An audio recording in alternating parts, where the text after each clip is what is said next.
go ahead and introduce myself. I'm Jenny Harwood. I'm the Director of E-Rate Consulting here, and Vicki White is joining me. And I am the team lead for E-Rate Consulting. We do have a couple of our personnel members monitoring the chat log. So when you think of a question, please go ahead and type your question in the chat log, and we will keep a good portion of 15 minutes at the end of this to covering all those questions. So this morning we are doing our just-in-time webinar concerning Category 2, what's next. This is important specifically to prepare for the upcoming funding year that starts July 1st. And we've done all this work, filing window's over, dust is settled, and now what do we do next? So that's kind of what we're talking about today. We want to be sure you guys are prepared in knowing what's coming with regards to Category 2. Do keep in mind that what we talk about today are best practices, things that Vicki and our team and I have learned over the years that is good for audit success. So we recommend these things. Now some are required, while others are going to be best practices and things that we recommend. So you can read that sentence at the bottom that per the FCC, schools, libraries, and consortia shall maintain asset and inventory records of equipment purchased as components of supported Category 2 services sufficient to verify the actual location of such equipment for a period of 10 years after purchase. So that's not negotiable. That's kind of where we're at with this presentation and trying to help you maintain those records in such a way that you can pull those records at any point in time should a reviewer ask for them. You got any comments on that? No, it's really important to follow the rules. Yeah. So, just making sure that we know what your needs are and making sure that you have the tools to take care of these things. Okay, so our agenda today is to go over purchase orders and how they fit into this Category 2 E-rate stuff, service substitutions and what they are, equipment delivery, important stuff, asset registers, location requirements for Category 2 equipment, and then types of USAC audit reviews. We're going to talk about what the expectations are of those. And then we're going to leave some time at the end of this for questions and answers.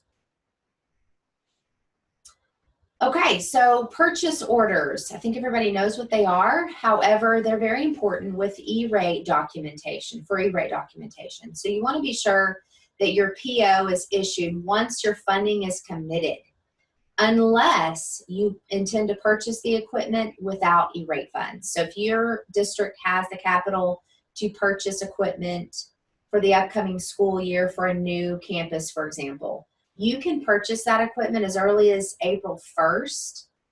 However, your reimbursements for that equipment will not be until after you've been funded, or the funding year begins July 1. So the latter of those two dates. But you can purchase things early before your committed funds if you have the funds to purchase that equipment without E-rate. However, most of us have to have the E-rate funds, so be sure that you don't issue any POs until you're ready to buy that equipment. And then the POs really should reference the following: E-rate funding year, the 471 application number, and the funding request number. Those details will provide you a way to cross-reference your 471, the funding request, invoices that take place afterwards, and all of that kind of stuff. So you want to be sure all of that is connected to one another. And then, of course, keep copies of all POs and then upload them into Document Manager. Make sure they go in the right funding year, because those POs are proof of when you purchased that equipment. Okay, now let's talk just a moment about service substitutions. A service substitution takes place when an item that you wanted and requested on your 470 is not available anymore. It could have run its life course. It could be an end-of-life item, or it could not be manufactured anymore for several reasons. So when you're talking about your PO, everything on the PO should match the items on the Form 471 and a signed contract or agreement with the service provider.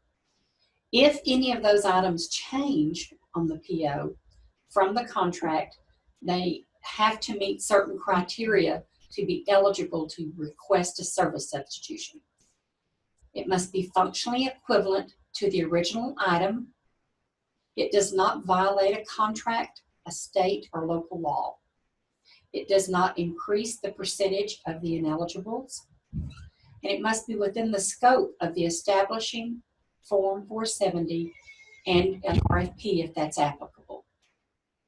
The service sub should be requested prior to the purchase of the equipment. So if the manufacturer or the service provider lets you know ahead of time, you need to notify your specialist to get that ball rolling, because it's an epic form and we need the from list and the to list. Now, one note is that if your item that you're replacing, the item that you originally requested, is more expensive, you never receive more funds or discounts from USAC for the difference. So if you ordered a router and it was $1,000, but because it's end of life or no longer manufactured, and it's $1,200, you're still only going to receive $1,000. So you can't receive more funding than you requested originally.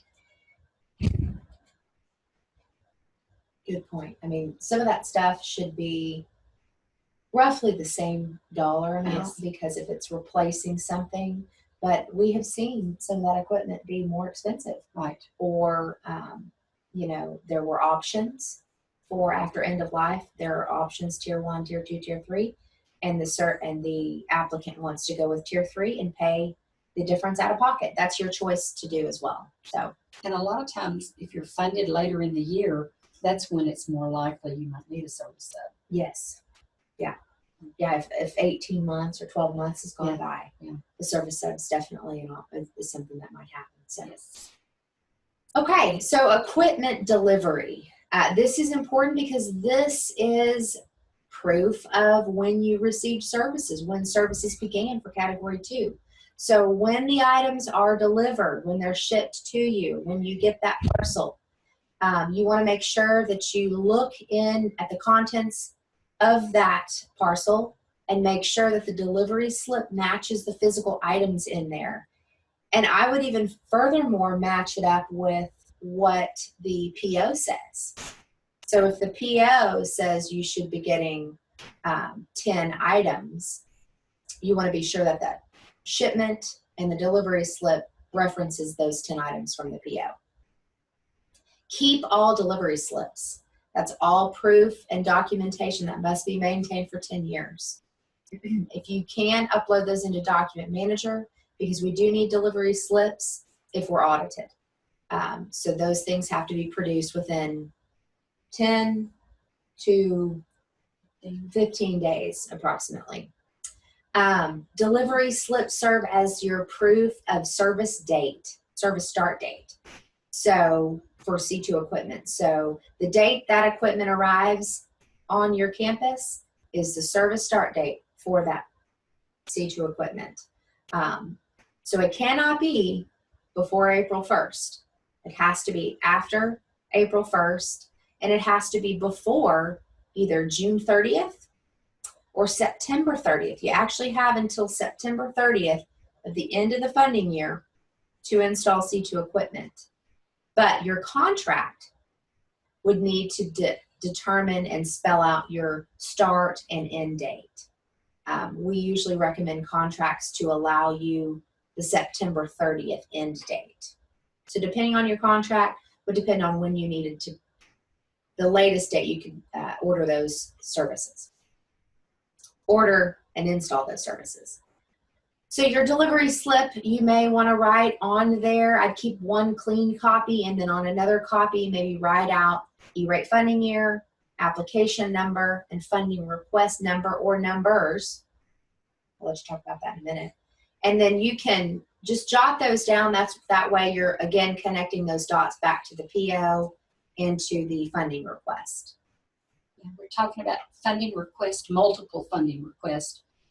If you have a large district, sometimes it's easier to have an FRN per campus. Mm-hmm. So you want to be sure that it's labeled the name of the campus along with those the other information, and it may be shipped to that campus and it may spell it out. Right. But somehow we need to identify that that is for a certain campus since the money's allocated per campus. Right. And you also brought up a good point that a shipment may include parts for multiple campuses and multiple FRNs. So, it's important to kind of, again, really pay close attention to what the contents are in that shipment and trying to connect it back to the funding requests. So.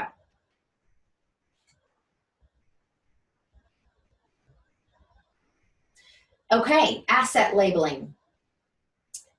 This is before you install this equipment. Once it's delivered, you want to label each piece of equipment with an asset label.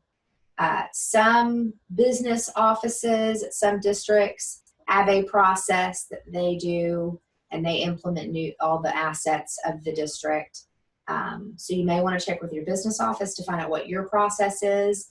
If there is no process, we need to create one, especially with C2 ramping up and everybody getting C2 these days.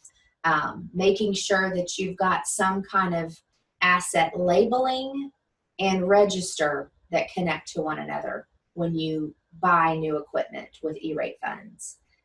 Some vendors and more vendors are providing asset labels with their equipment when they deliver that equipment. So perhaps your RFP may request that your vendor provide those asset labels, and the asset labels are going to reference your E-rate details, such as the funding year, the service start date, which is that delivery date, when that equipment arrived at your district, the application number, the 471 application number, the funding request number, and then the original location that it was requested for. So like Vicki said, equipment's typically requested for a given campus, so it has to stay. There's rules associated with it staying at that campus, which we'll talk about in a few slides. So you want to put that original location on that asset label. And then all of that documentation needs to be translated into the asset register. So the labels are important because they connect that physical device, wherever it may be, cabling in the wall or a wireless access point in the corner of a classroom. All of that needs to have its own little label on it that connects it back to that asset register. They're becoming more and more recommended because as auditors come on site, they're looking at each piece of equipment, and an asset label would make that process go much smoother. And so those labels are really important. Some districts are making them like neon orange or yellow, flag them as an E-rate asset, something like that. So any of those things are good to try to implement at your district. And before you go off implementing, just check with your business office and make sure purchasing doesn't already have some kind of process. Okay, so let's talk about that asset register that Jenny referenced. The asset register can be a spreadsheet or any kind of document that's out of a software program if your district has that, or it can be the one that schools and libraries has on their website, which we model our sample after. So that asset register should include the following: an E-rate funding year, which we're coming up on 2018. And so that would be the first thing you'd want, 2018. And then your applicant name and billed entity number. Now, you probably deal more with your state identity numbers, but we can help you with the BIN numbers. We can help you with the 471 application number, the funding request number, the service type, which would be an internal connection normally, The equipment description, is it a switch? Is it a wireless access point? Is it the UPS battery backup? Is it the cabling? What is it that is in there? Then it's real important that you log the serial number, the make and model, and the date of delivery, which should match the PO and the delivery slip. So these things are real important because more and more we're being asked either to provide pictures of those labels that Jenny talked about, and then you have to furnish how you register those equipment. So it's really important that everything match. Now, asset registers also will include the following. And this is once the Schools and Libraries USAC division is invoiced either by the vendor or we do theirs. There's an invoice number attached to that. Then it's the installation date, delivery date, where the original location is. Then it has a column called current location, and we'll talk about what that might include if a building's destroyed or you move it, and the rules that go along with that will come in later. A replacement date if it's damaged or quits working during the warranty period. A customer bill date. Is there a billing number? What that amount was, and then there's a notes section that will help you remember what that circumstance was. Now, any replacement date should be during the warranty period, so that's something your district will need to keep up with. Is it a 1 year, a 3 year, a 5 year warranty?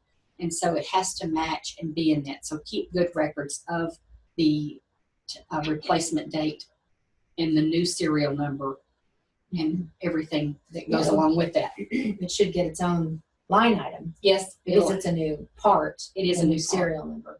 But those two line items, the old and then the replacement, need to clearly connect to one another. Right, and if you don't have something at your district, at E-Rate Consulting, we can provide you with a sample and get your specialist to help you fill in those items you typically don't know about. Mm-hmm.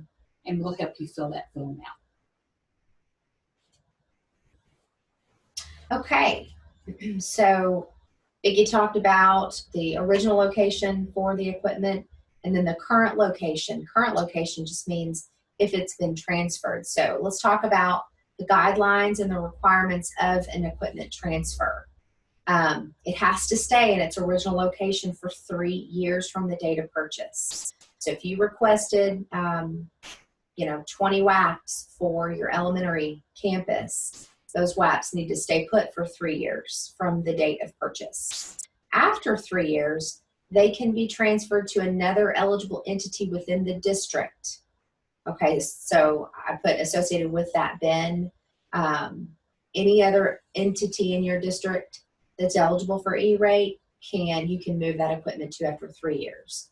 Now, the exception to the 3-year rule is that if the original location closes, or in sad circumstances like hurricanes, if a campus is destroyed, which we've had several districts unfortunately have that happen lately, that equipment then can be, if it's not already ruined, it can be transferred to another eligible entity within that first 3 years. You do have to notify USAC of a transfer within the first 3 years, which we'll do for you. You just need to let us know. And then after 3 years, then it can go to another, after 5 years. So after 3 years, it can go to another eligible entity. After 5 years from the date of purchase, you can discard it. You can sell it now, trade it in, anything like that after 5 years from the date of install. So just be sure your asset register tracks the movement of that item everywhere it goes. Because for audit purposes, you've got to prove where that location is, where that equipment is located at all times.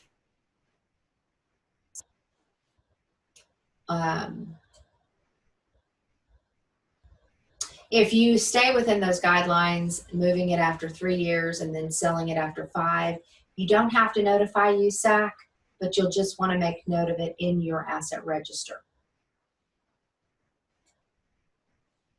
Okay, so let's talk a couple of minutes about the different types of audits we might have. When you get the money reimbursed with your BEAR or your SPY, there could be an invoice audit. Those are pretty simple. Usually it doesn't entail as much. But then you have PIA before you're funded, which is your program integrity assurance reviews, where you're asked questions. But then after the service has been installed, and probably a year or 2 years later, you could get what we call a payment quality assurance. So everything's been paid, but now we need to focus on, was the process correct? So the first thing a PQA looks for is, were there any improper payments, or was everything kosher?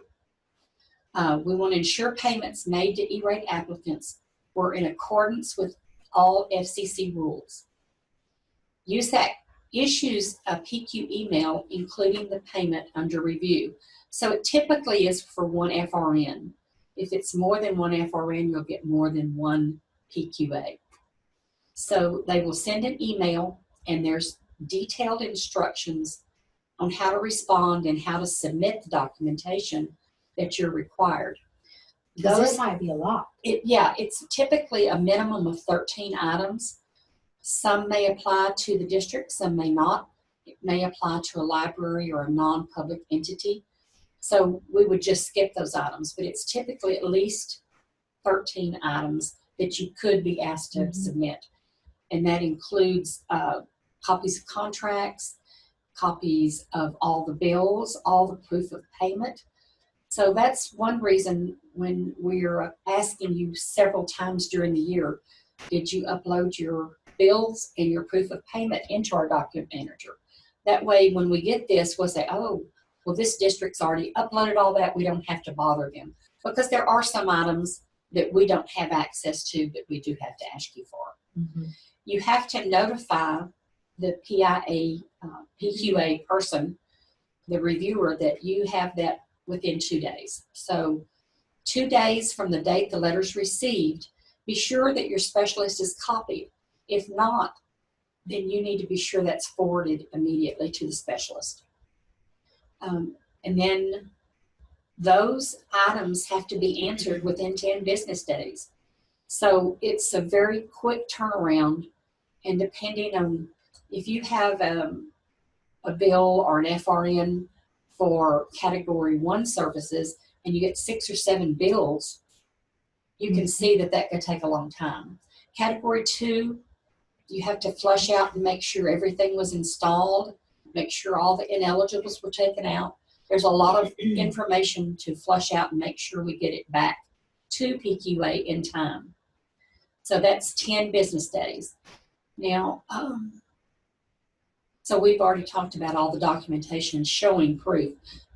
And sometimes it's up in including a bank statement to say that, yes, it was deposited into our checking account. And it's now ACH, which is direct deposit. So it's a little easier, but you have to keep up with everything.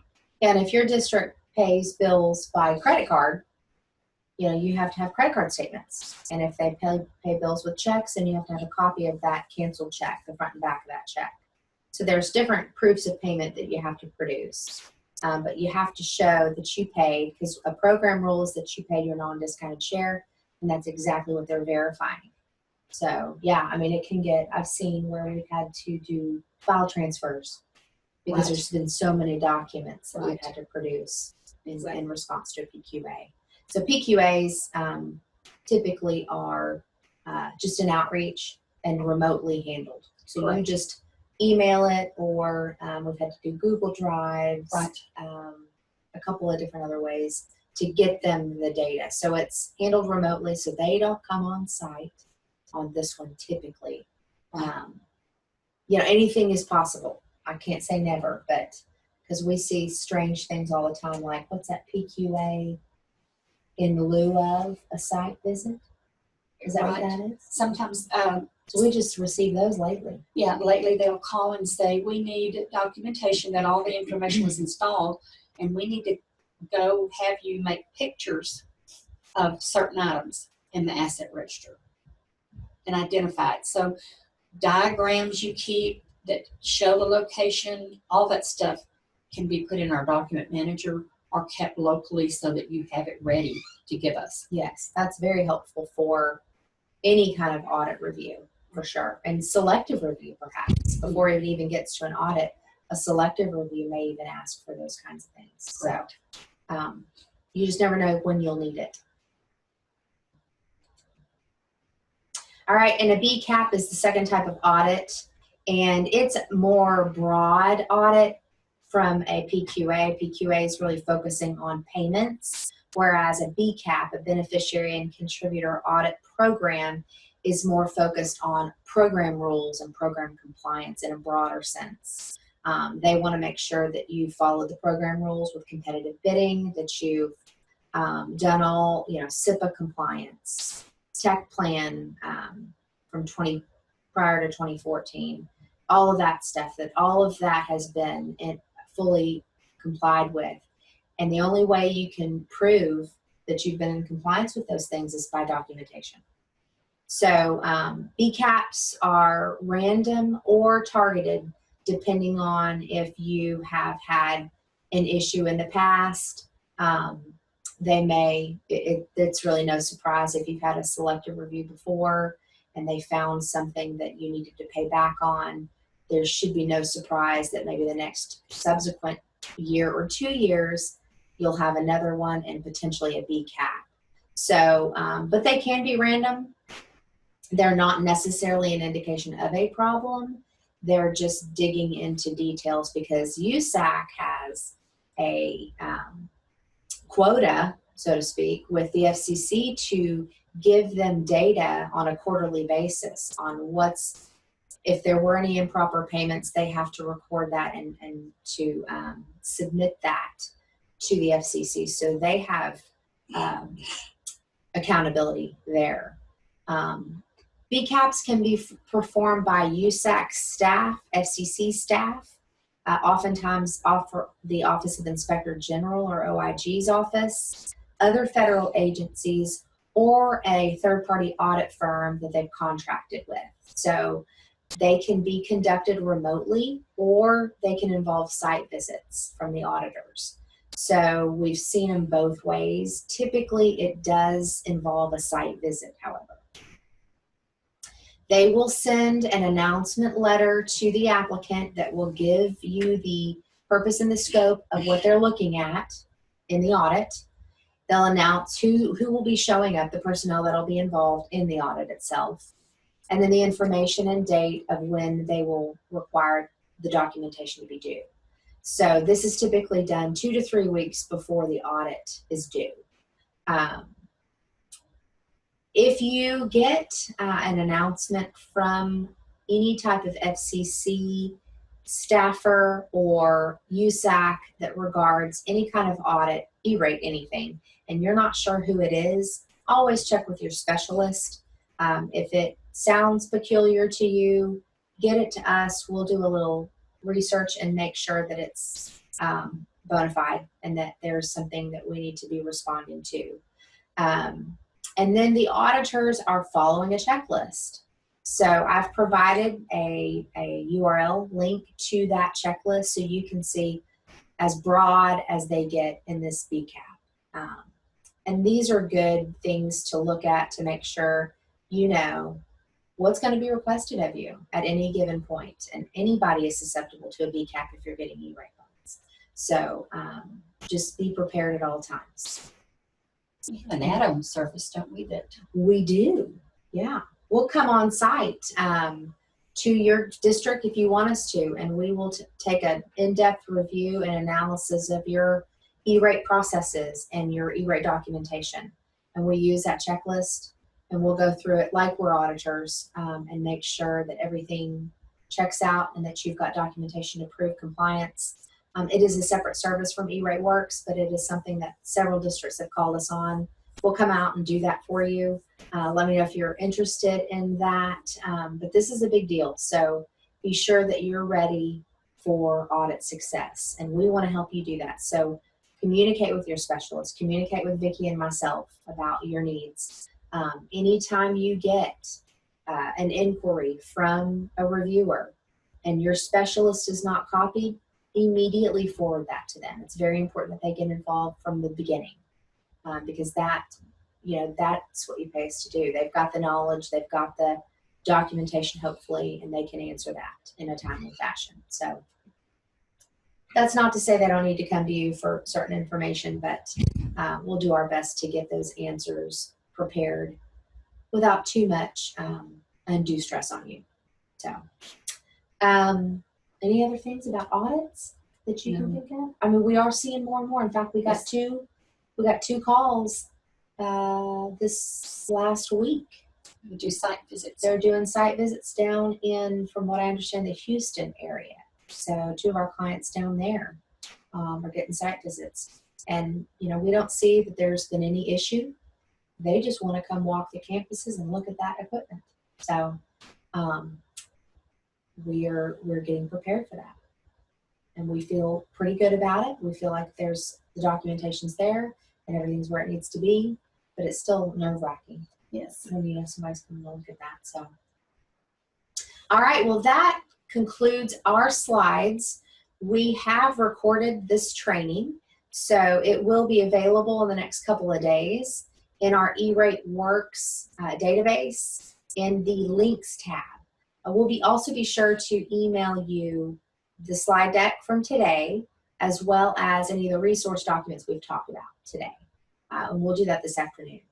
We're going to open it up to Q&A, and as you think of questions, please type them in the chat box. I think we do have a couple of questions already, so feel free to do that, because we'll stay on for another 15 minutes or so. Yes, Jenny, we've had a few questions come in. Our first question, the client wants to know, should we create a PO per project or by campus? Good question. Okay, POs can be done however you like, but it's recommended to do them by campus, because by campus, if you do it by campus and your FRNs are done by campus, I would link it up with your FRNs, then it will be easier for you to calculate your C2 budget based on that PO. So that PO, that FRN, that PO, and that invoice, all 3 of those can link up to that campus. But it's really up to you. But it is best to do it by campus. Good question. Great, thank you. We have some other chats coming through. Okay, great. Are labels on the equipment a requirement or a best practice? Asset labels, are they a requirement?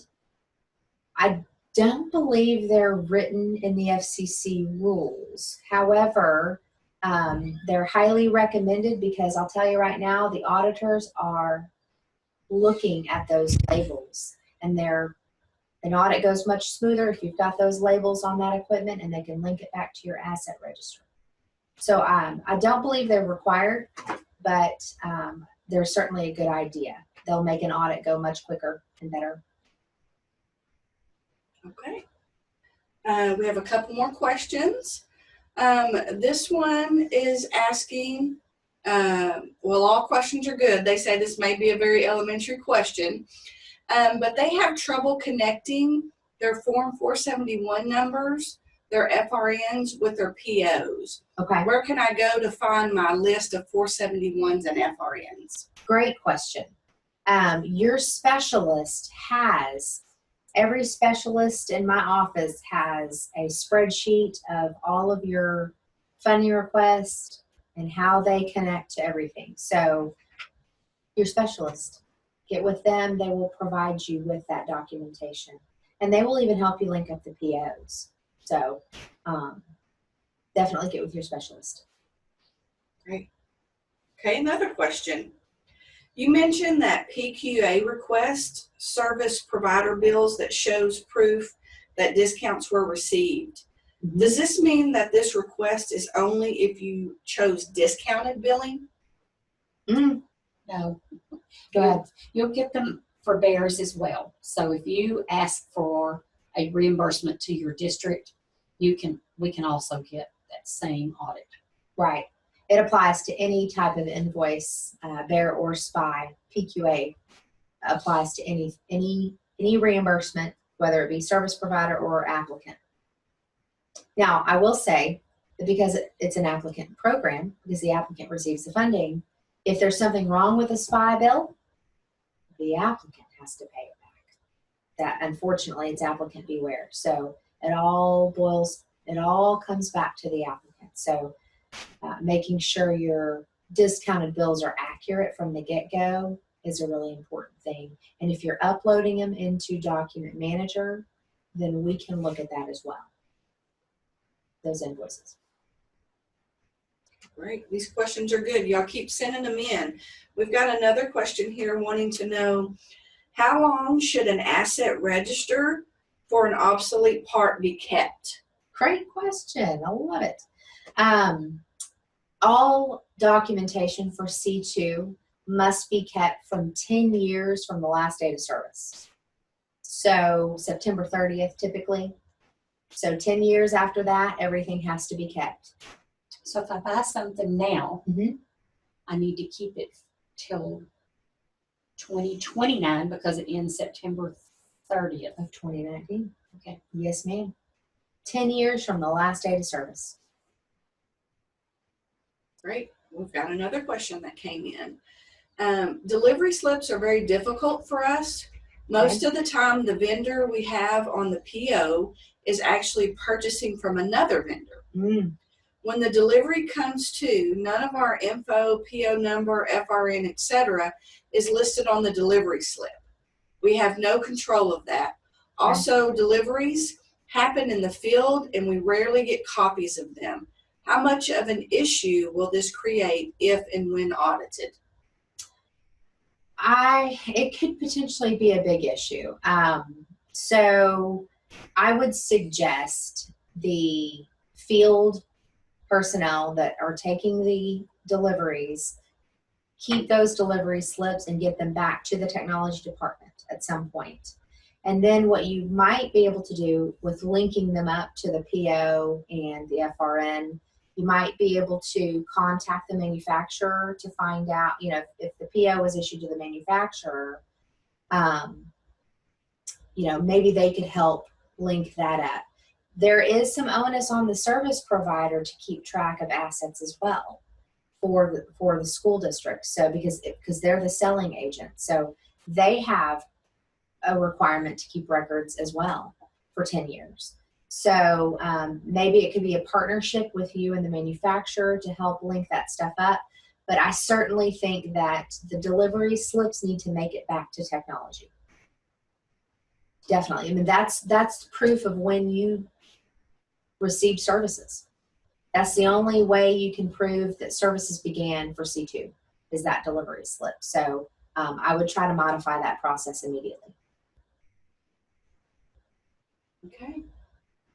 That was the last one we have in there now, but we still have time for more questions. If you guys want to go into your chat and address the question to everyone, we'll get those read out here, and Jenny and Vicki will get you some answers. I know a lot of times when I get stuff at home, sometimes the packing slip is inside, but a lot of people have gone to where they have that cellophane or plastic on the outside that it's in there. Yeah, and it's just like you don't know it's defective until you start to test it and make it work. So that's just a good common sense thing to keep that, because you received it today and 3 days later you're testing it to make sure it works. So just be sure that whoever's out in the field at those campuses know that we have to have the packing slip and to look for it outside and inside. That's pretty scary to go down the road and you think that USAC's going to reimburse you, and they did, and then they take the money back. Right.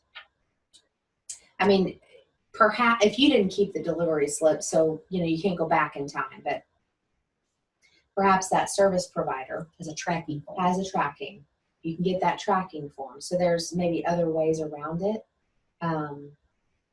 But the easiest thing to do is keep the delivery slips, because then you have that documentation. So I realize larger school districts have a lot of working parts that they have to keep organized. So, maybe your purchasing department can also help create some kind of process for that as well. I mean, and maybe they even have one. I don't know. Got a couple more questions coming in. Okay. Could you repeat about the presentation? They're wanting to know how that would be available. Could you go over that one more time? Yes, we will download the presentation. It's been recorded, and we will put it in E-Rate Works, the links tab. So when we send an email out later today, we'll give you instructions on where to go find it.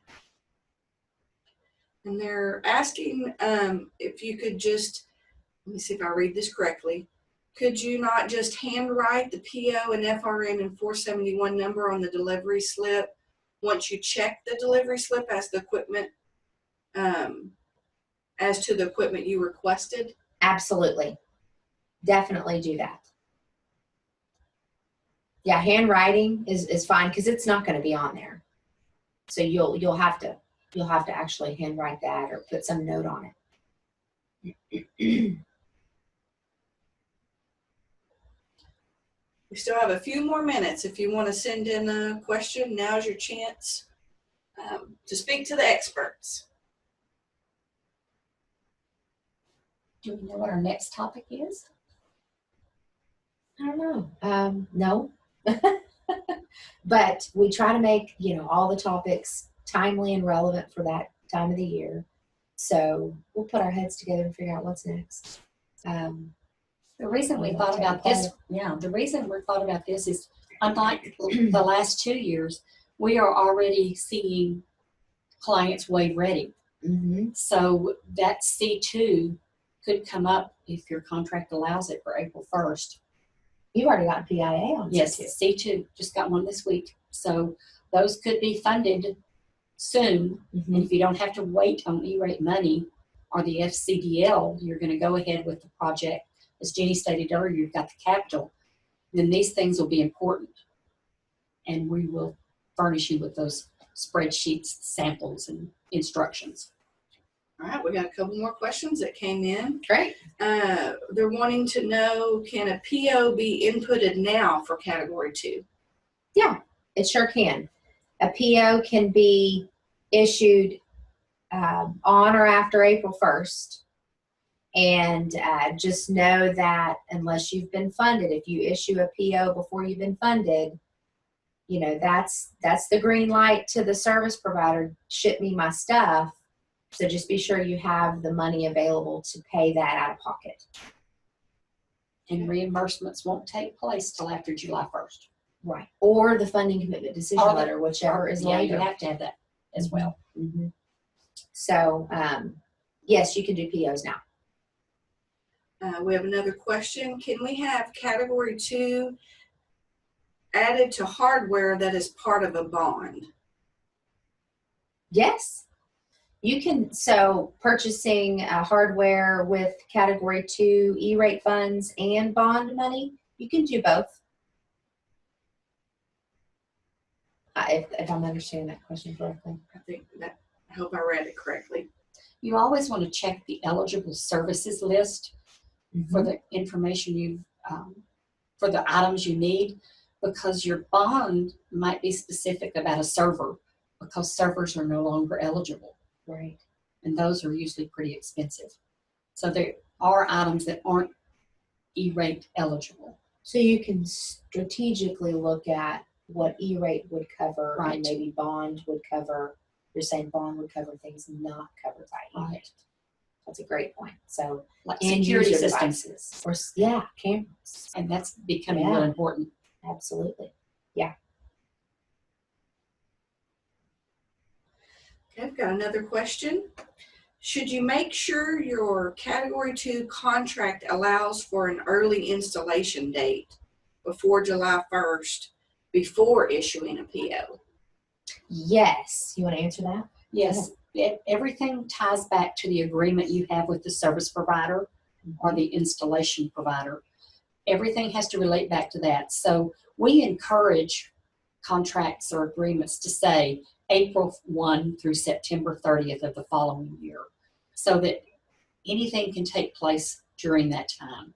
So if your contract or your agreement says July 1, you really should wait till July 1 because, as Jenny said, if the PO goes to that vendor, they're going to order it and they probably will invoice you for it and expect you to pay it, which can take place, but no reimbursement from USAC will take place till after July 1st. You're given an 18-month window to purchase and install and complete implementation of C2 equipment, April 1 through September 30, 18 months. But your contract has to reflect that full 18-month time period, and if it doesn't, then you can only purchase what your contract within the contract dates. And so that's why we do recommend the April to September 30 time frame, so that it allows you that full 18 months. Vicki, you mentioned the eligible services list, and so we have a question here asking, are cash servers still eligible? Caching servers, yes, they are eligible For 2018. for 2018, and that's something you have to be careful about because sometimes a caching server has pieces and parts that support things that are not ineligible, like classroom software, homework software, grade books, and all that. So we're going to say it's eligible, but it all may not be eligible. Right. It has to support eligible services, eligible functions. And there is an eligible services list issued by the FCC every year. So that could change. Caching servers are eligible today. They may not be eligible tomorrow. We don't know for 2019. That's all the questions we have. Okay. If you think of anything, you can email me or Jenny, and we'll be glad to direct that either to your specialist or help you with it up front. Absolutely. Thank you so much for your time today. We hope this was helpful, and we will continue doing these on a monthly basis. And we may even take a poll of what information you find to be relevant and something that we can discuss at our next just-in-time training. Thanks. Thank you so much. Have a great day.